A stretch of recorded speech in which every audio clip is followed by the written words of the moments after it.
আজ থেকে সব পোশাক কারখানা খোলা রাখার কথা থাকলেও সাভারে 7টি কারখানা বন্ধ রয়েছে। আবার কয়েকটি খুললেও বন্ধ রেখেছে উৎপাদক। বাকি প্রায় 400 কারখানায় স্বাভাবিক কার্যক্রম চলছে।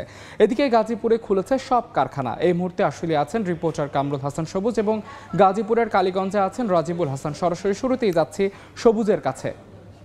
সবুজ, বেশ কিছুদিন প্রায় 2 সপ্তাহ ধরে পোশাক কারখানায় অর্থাৎ পোশাক শিল্পে এক ধরনের শ্রম অসন্তোষের অস্থিরতা চলছিল। সেই জায়গা থেকে গতকালকে মোটামুটিভাবে বলা যায় হার্ড লাইনেই ছিলেন মালিক এবং সরকার পক্ষ, যে এক পক্ষ নিরাপত্তা চাচ্ছিলেন, আরেক পক্ষ নিরাপত্তা দিতেও প্রস্তুত। সেই জায়গা থেকে আজকে কারখানা খোলা হয়েছে এবং এখন পর্যন্ত বিজিএম এর তথ্য আমার কাছে যেটা রয়েছে সেটি হলো সাভার আশুলিয়া এলাকায় 407টি কারখানার মধ্যে প্রায় সবগুলো কারখানাতেই কার্যক্রম চলছে, উৎপাদন কার্যক্রম স্বাভাবিকভাবে চলছে।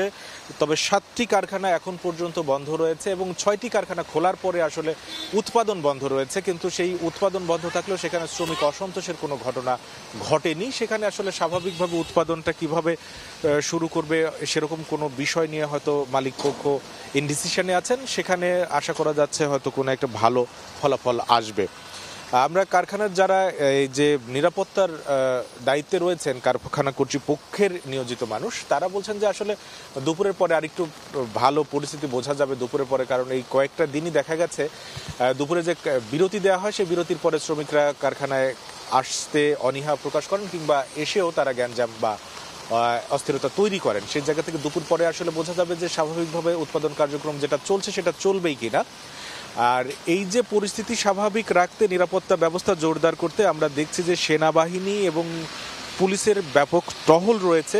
যে কারখানাগুলোতে স্পর্শকাতর হিসেবে বিবেচনা করা হচ্ছিল বড় বড় যে কারখানা হামিম গ্রুপ সহ, সেই সব কারখানার সামনে আমরা দেখেছি মোটামুটিভাবে সতর্ক অবস্থায় রয়েছে সেনাবাহিনী এবং পুলিশ, যেন কোনো ধরনের অস্থিতিশীল পরিস্থিতি বা শ্রম অসন্তোষের ঘটনায় উৎপাদন বন্ধ হয়ে না যায়। একইভাবে শ্রম কর্মসংস্থান মন্ত্রণালয় থেকে একটি টিম আজকে এই সাভার আশুলিয়া এলাকায় পরিদর্শন আসবেন। বেশ কয়েকটি কারখানা তারা পরিদর্শন করবেন এবং যে কারখানাগুলোতে এখন পর্যন্ত খোলার পরে উৎপাদন শুরু হয়নি, কেন চালু করতে তাদের সমস্যা হচ্ছে সেই বিষয়গুলো নিয়ে তারা কথা বলবেন। এইভাবে যে কারখানা চলছে আজকে এখন পর্যন্ত, এবং এই যে সাভার আশুলিয়া এলাকায় মোটামুটিভাবে বিজিএমই যেটা জানিয়েছে যে 120 থেকে 140টি কারখানায় এই কয়েকদিন ধরে লাগাতার সমস্যার সম্মুখীন হচ্ছিল, যেখানে হয়তো উৎপাদন অর্থাৎ কারখানা চালু হচ্ছিল, কারখানা চালু হওয়ার পরে বন্ধ করতে বাধ্য হচ্ছিল, কিংবা আগে থেকেই কিছু কারখানা এর চেয়ে বেশি সংখ্যক কারখানা বন্ধ রাখতে বাধ্য হচ্ছিল। তো আজকে কিন্তু শুধুমাত্র এই সাভার আশুলিয়া এলাকায় মোট বিজিএমের তথ্য মতে 13টি কারখানায় উৎপাদন অস্বাভাবিক অবস্থা রয়েছে, 7টি বন্ধ এবং 6টিতে কারখানা চালু রয়েছে, শ্রমিক এসেছেন কিন্তু উৎপাদন বন্ধ রয়েছে। তো আমার কাছে সাভার আশুলিয়া এলাকা থেকে এই মুহূর্তে এই ছিল সবশেষ খবর। আমরা এখন চলে যাচ্ছি গাজীপুর এলাকার খবর জানতে সহকর্মী রাজিবুল হাসানের কাছে।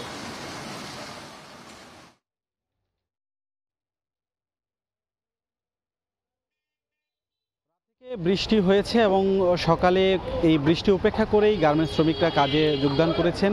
যে দৃশ্য আমরা দেখেছি 8টার আগে সাধারণত যে দৃশ্য থাকে যে দলে দলে কাজে যোগ দেওয়ার, সেটি আমরা আজকে দেখেছি। বিশেষ করে টঙ্গী, বিসনিক, গাজীপুর, কোনাবাড়ি এবং শ্রীপুর এই সকল অঞ্চলে কিন্তু একইভাবে শ্রমিকরা কাজে যোগদান করেছে। এখন পর্যন্ত অর্থাৎ এই সময়টা পর্যন্ত কোনো ধরনের অপ্রীতিকর ঘটনার সংবাদ কিংবা শ্রমিকদের অসন্তোষ আমরা দেখিনি। স্বাভাবিকভাবেই আসলে উৎপাদন কার্যক্রম চলছে। জানিয়ে রাখছি গত কয়েকদিন যাবৎ, বিশেষ করে এক সপ্তাহের বেশি সময় ধরে কিন্তু যে চলমান অসন্তোষ চলছিল, এটা বলতে গেলে খুবই বিচ্ছিন্নভাবে। কারণ গাজীপুরে যেখানে 3000-এর উপরে আসলে বিভিন্ন শিল্প কলকারখানা রয়েছে, সেখানে গত 2 দিন আগের হিসেব যদি বলি তাহলে কিন্তু শ্রম কর্মসংস্থান মন্ত্রণালয় বলেছিল যে 8 থেকে 10টি ফ্যাক্টরি বন্ধ ছিল, সেটিও কিন্তু আসলে এখন সচল হয়ে উঠেছে এবং উৎপাদন কার্যক্রম চালিয়ে যাচ্ছে। শ্রমিকদের মধ্যে যে অসন্তোষ তৈরি হয়েছিল, অর্থাৎ বেতন বৃদ্ধি এবং নানা সময়ে যে বকেয়া বেতন ছিল সেগুলো পরিশোধ, এই সকল কারণেই কিন্তু তারা গার্মেন্টসদের শ্রমিকদের যে বিভিন্ন সময় বিক্ষোভ এবং রাস্তা অবরোধ সেটি অনেকটা কাটিয়ে উঠেছে। এখন কিন্তু তারা উৎপাদনে ফিরেছে। তাদের যে দাবিগুলো সেগুলো আসলে কিভাবে আসলে পূরণ করা যায় কিংবা যৌক্তিক আলোচনা আলোচনা সেটি নিয়ে কিন্তু যারা মালিক কর্মচারী তারা ফেডারেশনের নেতাদের সঙ্গে বারংবার বৈঠক করেছে এবং বলা চলে যে এখন সেটি অনেকটা সমাধানের পথে। তবে একটি বিষয় জানিয়ে রাখা উচিত, সেটি হচ্ছে যারা আসলে মালিক কিংবা ফেডারেশনের নেতারা রয়েছে একটা সিদ্ধান্তের মধ্যে বিজিএমএ মিটিং হয়েছে, মিটিংয়ের মধ্যে কিন্তু আলোচনা হয়েছে যে শ্রম আইনের যে 13-1 ধারা রয়েছে, অর্থাৎ কারখানার শ্রমিকরা যে কাজ করবে, কাজ করলে আসলে বেতন হবে, কাজ না করলে তাদের বেতনটা নিয়ে আসলে খুব দুশ্চিন্তার মধ্যেই পড়তে হবে। তো সেই বিষয়টাকে আসলে সামনে আনা হয়েছে, অর্থাৎ যে সকল শ্রমিকরা কাজ না করবে তারা বারংবার আসলে আন্দোলনে নামবে, তাদেরকে কিন্তু আসলে এই 13-1 ধারায় আসলে নিয়ে যাওয়া হবে বলে শ্রমিকরা কিংবা মালিক যারা রয়েছে তাদের মধ্যে এরকমটাই আলোচনা হয়েছে। মোটামুটি আজকের পরিস্থিতি যদি এখন পর্যন্ত বলি যে খুবই শান্তিপূর্ণভাবেই শিল্পনগরী গাজীপুরের পোশাক কারখানায় কার্যক্রম চলছে। এই ছিল গাজীপুর থেকে আমার কাছে থাকা পোশাক শিল্পের সবশেষ তথ্য। সরাসরি যুক্ত ছিলাম গাজীপুরে, তার আগে যুক্ত ছিলাম সাভারে।